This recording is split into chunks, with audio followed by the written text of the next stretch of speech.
Fatham mubina. Sambung ya. Sambung.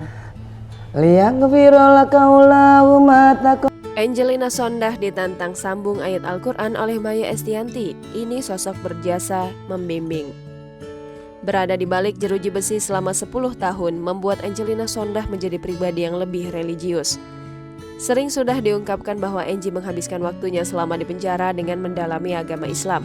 Diketahui, Angelina Sondakh sudah menjadi seorang mu'alaf sebelum dipinang mendiang Ajima Said. Baru-baru ini, Angelina Sondakh membuat warganet tercengang dengan kemampuannya menghafal Al-Quran. Dalam tayangan YouTube Al-Eldul TV, Maya Estianty selaku host menantang mantan Putri Indonesia 2001 itu untuk menyambung ayat Al-Quran. Adapun surat yang dipilih adalah surat Al-Fat.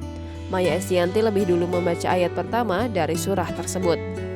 Angelina Sondakh kemudian menyambung ayat tersebut hingga ayat ketiga.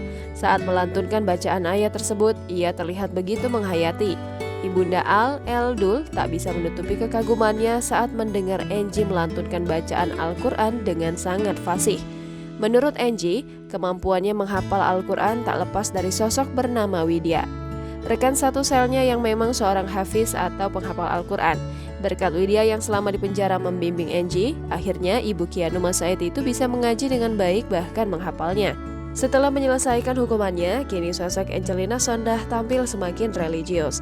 Tak cuma menutup aurat dengan berhijab, Ibu Kia Numa Said itu juga berhasil menghafalkan 15 juz Al-Quran selama bertahun-tahun menetap di penjara. Alasan Angie lebih dekat dengan Al-Quran karena dirinya tak memiliki teman untuk berkomunikasi di sana. Selama menghafal Al-Quran, rupanya istri mendiang Ajima Said itu oleh Widya yang merupakan teman satu kamarnya. Terungkap Widya adalah seorang hafizah atau penghafal Al-Quran. Angelina dengan bangga juga menceritakan sosok Widya yang memotivasinya untuk menghafal Al-Quran.